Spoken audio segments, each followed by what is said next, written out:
Selamat pagi anak-anak, kita masih tetap membahas tentang drama, tetapi pertemuan kali ini kita akan fokus pada mendemonstrasikan pementasan drama. Nanti akan belajar di sini banyak hal, bagaimana sebuah naskah drama dipentaskan sehingga menjadi bisa ditonton oleh para penonton. Kita akan tiba pada mendemonstrasikan drama. Apa saja yang akan kita ketahui supaya bisa sebuah teks drama diperagakan atau diperankan sehingga menjadi sebuah drama. Yang pertama adalah tentu ada penulisan naskah drama atau teks drama atau sering disebut dengan skrip. Kemudian teknik pemeranan, bagaimana para tokoh memerankan bagian dari lakon mereka dalam drama tersebut. Lalu langkah-langkah pementasan drama, hal-hal apa saja yang perlu dipersiapkan. Kemudian unsur-unsur pementasan itu meliputi apa saja. Lalu pembagian tugas dalam pementasan drama sehingga drama bisa selesai dipentaskan dengan sukses. Kemudian bagaimana sih menuliskan naskah drama? Apa yang menjadi topik supaya kita bisa menuliskan sebuah naskah drama? Yang pertama adalah kita tentu akan menentukan tema atau topik yang akan kita tuliskan. Kemudian kita menentukan bahan atau mengumpulkan bahan-bahan yang mendukung kepada tema tersebut. Lalu kita akan mencoba menyusun kerangka atau garis-garis besar untuk bisa nanti kita kembangkan menjadi sebuah alur cerita yang menarik. Lalu yang terakhir adalah mengembangkan kerangka menjadi sebuah teks drama yang menarik.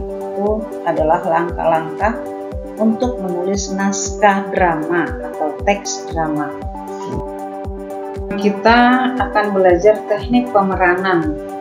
Bagaimana sebuah aktor memerankan naskah drama. Yang pertama, tentu dia akan memahami naskah dan karakter tokoh yang akan diperankan oleh tokoh tersebut. Artinya dia akan membaca naskah dulu, lalu menghayati sehingga karakter tokoh yang akan diperankannya akan bisa beradaptasi dengan dirinya. Yang kedua adalah memerankan tokoh dengan memperhatikan berbagai macam aspek bagaimana dia bisa memerankan tokoh tersebut. Ada hal-hal apa saja yang perlu diperhatikan.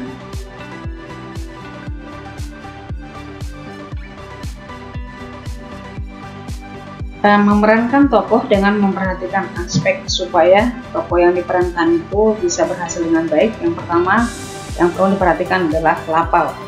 Lafal itu adalah cara seseorang dalam mengucapkan kata atau bunyi bahasa.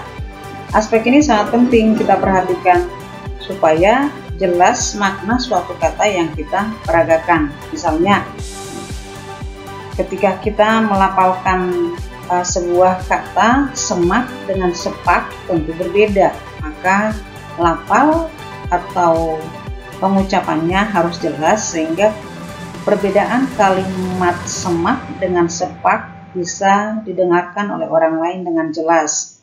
Yang kedua adalah intonasi. Intonasi ini merupakan salah satu yang perlu diperhatikan oleh para tokoh. Intonasi itu berarti naik turunnya lagu kalimat. Kalimat berita, perintah, dan kalimat tanya harus menggunakan intonasi yang berbeda.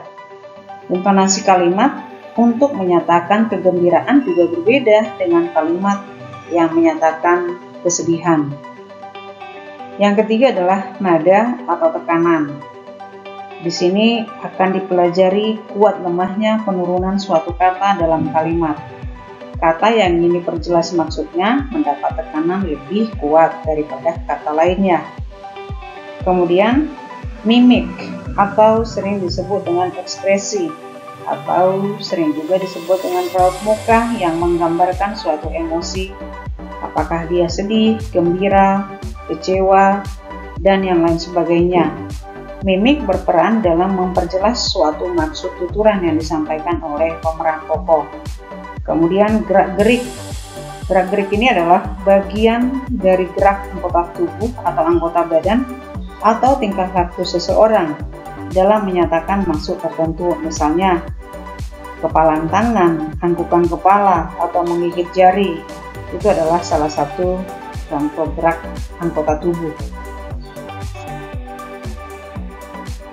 Kita belajar lagi langkah-langkah pementasan drama atau prosedur. Bagaimana dari awal sampai akhir sehingga sampai drama bisa berhasil dipentaskan. Yang pertama adalah lakukan pembedahan secara bersama-sama terhadap isi naskah yang akan dipentaskan. Tujuannya supaya calon pemain memahami isi naskah yang akan dimainkan tersebut. Yang kedua adalah reading. Calon pemain membaca keseluruhan naskah sehingga dapat mengenal masing-masing peran dari mereka. Yang ketiga adalah casting. Casting ini melakukan pemilihan peran. Tujuannya agar peran yang akan dimainkan sesuai dengan kemampuan akting para pemain. Yang keempat adalah mendalami peran yang akan dimainkan. Pendalaman peran dilakukan dengan mengadakan pengamatan di lapangan. Misalnya, kalau peran itu sebagai seorang tukang jamu, lakukanlah pengamatan terhadap kebiasaan dan cara kehidupan para tukang jamu, sehingga nanti peran yang akan dimainkan bisa berhasil dengan baik. Yang kelima adalah blocking, atau sutradara mengatur teknik pementasannya, yakni dengan cara mengarahkan dan mengatur pemain. Misalnya, dari mana seorang pemain itu harus muncul dan dari mana mereka mulai dialog dengan para pemain yang lain. Yang keenam adalah running. Running ini adalah pemain menjalani latihan secara lengkap, mulai dari dialog sampai kepada pengaturan pentas. Yang ketujuh adalah gladi resik atau latihan terakhir sebelum pentas. Semua bermain dari awal sampai akhir pementasan tanpa perlu ada kesalahan lagi, karena gladi resik itu latihan akhir. Yang kedelapan adalah final dari sebuah langkah-langkah, yaitu pementasan. Semua pemain sudah siap dengan kostumnya dan dekorasi panggung sudah lengkap sehingga drama bisa dipentaskan. Kita lanjutkan kepada unsur-unsur pementasan. Yang pertama adalah naskah drama. Naskah drama merupakan bahan pokok pementasan. Naskah yang telah dipilih harus dicerna atau diolah. Bahkan kalau perlu ada yang diubah, boleh diubah atau ditambah atau dikurangi sehingga tujuan pementasan berhasil dengan baik. Yang kedua adalah sutradara. Sutradara adalah membuat dan memegang peranan yang sangat penting. Sutradara inilah yang bertugas mengordinasikan lalu lintas pementasan agar pementasannya berhasil.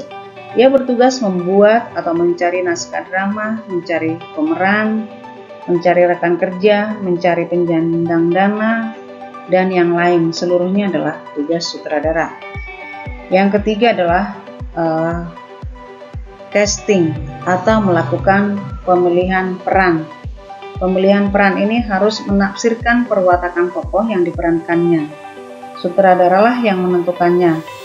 Kemudian 4 adalah panggung, tempat pertunjukan sebenarnya. Panggung yang dipergunakan sebagai pertunjukan sepenuhnya sehingga semua penonton dapat mengamati pementasan secara keseluruhan dari luar panggung. Kemudian yang kelima adalah tata cahaya atau lighting, diperlukan untuk memperjelas penglihatan penonton terhadap mimik atau terhadap ekspresi pemeran dan mendukung penciptaan suasana sedih. Maka lampu atau pencahayaan lampu mendukung suasana sedih atau murung atau gembira. Selain itu, cahaya juga bisa mendukung keartistikan yang dibangun dalam sebuah panggung. Yang keenam adalah tata bunyi atau sound effect, memegang peranan penting. Bunyi dapat diusahakan secara langsung, bisa berupa orkestra, band, gamelan, dan sebagainya, tetapi juga dapat melalui perekaman yang jauh hari sudah disiapkan oleh awak pentas yang bertanggung jawab untuk mengurusinya. Kemudian tata busana. Tata busana ini adalah Pakaian yang digunakan para pemain berfungsi untuk membantu pemeran dalam menampilkan perwatakan tokoh yang diperankannya. Dengan melihat kostum yang dikenakannya, para penonton secara langsung dapat menerka profesi tokoh yang ditampilkan oleh para tokoh tersebut. Yang kedelapan adalah tata rias. Tata rias yang baik, seorang gadis berumur 18 tahun dapat berubah wajah seakan-akan menjadi seorang nenek karena pengaruh tata rias yang dimainkan oleh para penata rias. Semua itu diusahakan untuk lebih membantu para pemeran membawakan perwatakan tokoh sesuai dengan yang diinginkan naskah dan tafsiran sutradara. Unsur pementasan yang lain yang terakhir adalah penonton. Dalam setiap pementasan, faktor penonton perlu dipikirkan juga. Jika drama yang dipentaskan untuk para siswa sekolah, tentu faktor penonton tidak begitu merisaukan, akan tetapi dalam pementasan untuk umum, kekeliruan sedikit pun dapat menjadi bahan kritikan. Oleh karena itu, jauh sebelum pementasan, sutradara harus mengadakan survei perihal calon penonton. Awak pentas harus selalu siap dan tidak mengecewakan para penonton. Sekarang kita sampai pada pembagian tugas dalam pementasan drama. Masing-masing mengemban tugas sesuai dengan perannya. Yang pertama adalah sutradara. Tadi sudah Ibu jelaskan bahwa sutradara itu adalah pimpinan pementasan. Ia bertugas melakukan casting atau memilih pemain sesuai peran dalam naskah. Ia juga bertugas mengatur akting para aktor dan mengatur kru lain dalam sebuah pementasan. Seorang sutradara berkuasa mutlak sekaligus bertanggung jawab mutlak atas sebuah pementasan. Yang kedua adalah penulis naskah. Penulis naskah pada saat pementasan tidak memiliki peran. Penulis naskah bertugas sebelum pementasan, yaitu menulis naskah berdasarkan tadi bagaimana cara untuk membuat sebuah naskah drama. Yang selanjutnya adalah penata panggung. Tugas utama penata panggung adalah mewujudkan latar atau setting panggung seperti yang diinginkan oleh sutradara. Biasanya sutradara akan berdiskusi dengan penata panggung untuk mewujudkan setting panggung yang mendukung cerita sehingga pementasan akan sukses. Yang keempat adalah penata cahaya. Tugas utama penata cahaya adalah merencanakan sekaligus memainkan pencahayaan pada saat pementasan sehingga pencahayaan mendukung penciptaan latar suasana panggung. Penata cahaya perlu berkoordinasi dengan penata panggung. Seorang penata cahaya harus memiliki pengetahuan memadai dalam hal bagaimana menggabungkan beberapa cahaya. Yang kelima adalah penata rias dan busana. Tugas utama penata rias dan busana adalah mewujudkan riasan dan kostum untuk para aktor agar sesuai dengan karakter tokoh yang dituntut oleh sutradara. Biasanya penata rias dan busana berkoordinasi dengan sutradara. Kemudian penata suara. Tugas utama penata suara adalah mewujudkan sound effect yang mendukung pementasan bersama dengan penata busana, penata panggung, dan penata cahaya. Penata suara menciptakan latar yang mendukung pementasan.